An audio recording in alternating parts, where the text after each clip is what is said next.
Dalam puisi Ibu Pertiwi dikatakan di tahun 2024 akan terjadi bencana longsor dan harga kebutuhan pokok akan meningkat. Sudahkah Anda siap untuk menghadapi tahun 2024?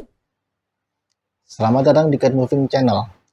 Di pembahasan kali ini, kita akan berbagi informasi mengenai berbagai prediksi di tahun 2024. Pembahasan akan dibagi menjadi beberapa aspek, yaitu yang pertama, berdasarkan kondisi agrikultur atau kondisi alam. Di sini menggunakan kitab Timucing atau kitab Ibu Pertiwi. Yang kedua, kita akan membahas mengenai kondisi masyarakat atau kondisi sekitar. Kita akan menggunakan kitab Cicing atau kitab perubahan. Dan yang ketiga, kita akan membahas mengenai Feng Shui yang berkaitan mengenai sektor atau arah yang akan membantu meningkatkan produktivitas kita. Sudah siap? Let's get moving. Pembahasan yang pertama adalah membahas mengenai kondisi alam. Untuk pembahasan kali ini kita akan menggunakan kitab Timucing. Kitab Timucing adalah, kalau di Indonesia kan berarti kitab Ibu Pertiwi. Kitab ini terdiri dari 60 bab, di mana tiap babnya menggambarkan satu periode tertentu atau 1 tahun. Untuk tahun 2024 diwakili oleh Jiachen. Mari kita simak puisi untuk tahun 2024 atau puisi Jiachen. Dalam puisi dikatakan, di tahun Jiachen, beras dan rami tinggal separuh. Selama musim semi dan musim panas akan terjadi bencana terendam. Di musim gugur dan musim dingin, aliran akan buntu. Daratan Lu dan Murperi naik, negara Wu beras tidak banyak. Pohon Murpei banyak terbuang jadi mahal, bersamaan dengan banyak serangga dari langit. Perkiraan harga menjadi mahal. Musim dingin paling dingin di bulan ketiga. Prediksi dikatakan, kepala naga di tahun Jiachen tinggi umumnya 5 fun. Beras dan rami tidak selesai tumbuh, 6 hewan ternak juga menderita. Terlebih setelah titik balik matahari musim dingin, salju turun dengan lebat. Mari kita bahas persatu persatu. Baris pertama, di tahun Jiachen beras dan rami tinggal separuh. Beras adalah salah satu komoditi yang dipakai atau yang dimiliki oleh kawasan Asia, termasuk Cina.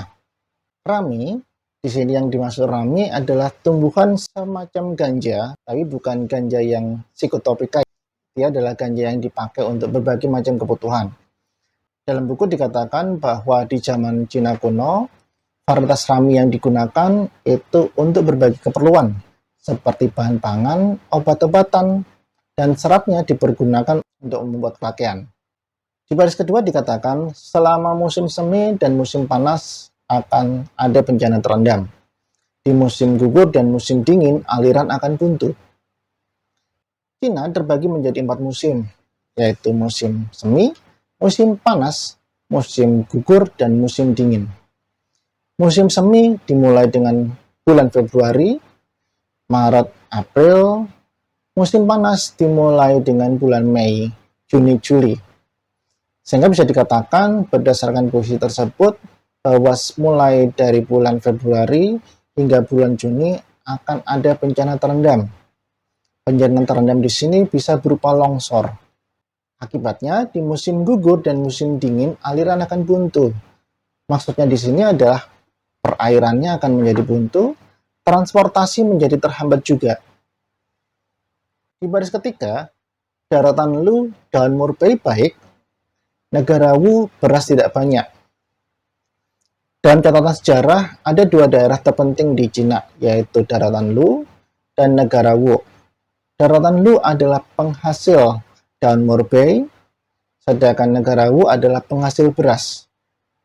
Daun Murpei digunakan untuk berbagai macam kebutuhan, seperti makanan ulat sutra, bahan obat tradisional, bahan makan dan makanan ternak, pewarna, dan berbagai kegunaan yang lain. Di baris keempat disebutkan pohon Murpei banyak terbuang jadi mahal, bersamaan dengan banyak serangga dari langit.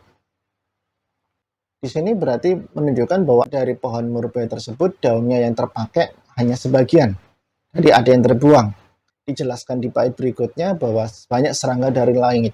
Kemungkinan bahwa pohon murbei ini terserang hama. Dipertegas di bait berikutnya, perkiraan harga menjadi lebih mahal. Musim dingin paling dingin di bulan ketiga. Musim dingin itu dimulai dari bulan November, Desember, dan Januari. Bulan ketiga berarti antara Desember ke Januari, yaitu di bulan ke-11 antara 6 Desember hingga 4 Januari. Di bagian prediksi dikatakan kepala naga di tahun Jiachen tinggi umumnya 5 fen, sehingga bisa disimpulkan bahwa kondisi tanah tidak subur.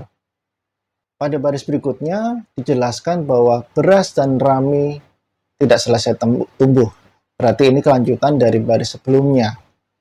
Sehingga akibat berikutnya adalah 6 hewan ternak juga menderita. 6 hewan ternak yang disebutkan dalam literatur dikatakan adalah kuda, sapi, kambing, babi, anjing, dan ayam. Baris berikutnya dikatakan terlebih setelah titik balik matahari musim dingin, salju turun dengan lebat. Titik balik musim dingin yang dimaksud di sini adalah winter solstice, yaitu adalah puncak daripada musim dingin, sekitar tanggal 22 Desember di tahun 2024. Dari penggalan posisi tersebut, untuk tahun 2024 dapat disimpulkan, yang pertama, hati-hati bencana tanah longsor di antara bulan Februari hingga bulan Juli. Yang kedua, dapat terjadi gagal panen akibat hama dan kesuburan tanah yang menurun. Ketiga, akibat gagal panen, hewan ternak juga terimbas. Keempat, harga kebutuhan pokok akan meningkat. Dan yang kelima, puncak musim dingin akan dimulai di tanggal 22 Desember atau di puncak musim dingin itu sendiri. Di video berikutnya kita akan membahas mengenai kondisi masyarakat dari sudut pandang Yijing. Terima kasih sudah menonton. Sampai jumpa di video berikutnya. Salam.